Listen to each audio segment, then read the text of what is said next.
Okay, Dan, we're going to have a look at really good matchup. Yeah. Paddy Cripps, Paddy Dangerfield. They often get referred to in a similar ilk. We often say that we have our own version of Dangerfield in Cripps. Yeah. So big comparison here. We're going to have a look at their careers to date, and then we're going to have a look at a little simulation that you've prepared. But let's start with the two of them, the two midfield bulls. Yeah, so I mean, both of these you would say are the most iconic players for both clubs. Cripps is a fan favourite, and Danger, obviously a massive fan favourite of the category.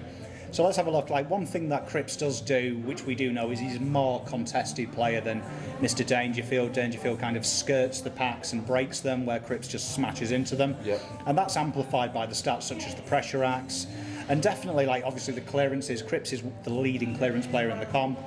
And I was quite surprised how similar they are, though, like, because you would think Dangerfield is just a goal scoring threat. Yeah. And aside for physical goals, his attacking stats, Cripps, do match up.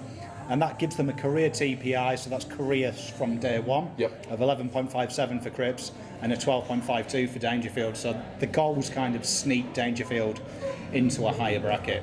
I feel like it's something Dangerfield added to his game as his career went on, whereas Cripps is probably at that turning point now where we want him to start being more of an attacking threat, whereas Dangerfield's really he's really the perfect game in terms of his inside and outside game. Particularly with Dangerfield, when he came to Geelong, he's got some superstars to help him in the midfield.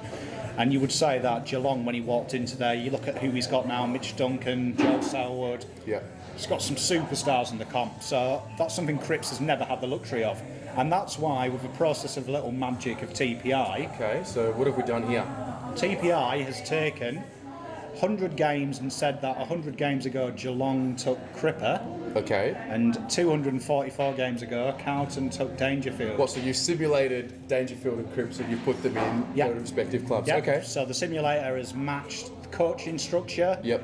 It's matched what Geelong would do with Cripps. And interesting enough, Cripps became a high half forward. Wow. Spent a lot of time. And we look at his numbers, staggering there with the goals. Look at that, 1.8 goals. Okay. We do know when Cripper gets inside 50, he knows where the onion bag is, to use an English phrase.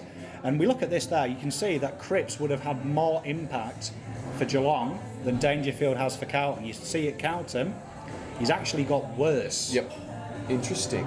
By one whole TPI point. Interesting. And that's purely on a basis of how the game style works. So it has a lot to do with the players around you and what you can do. And you can think there, Dangerfield spent 244 games in probably the least successful side in AFL history for the last 2 decades at least.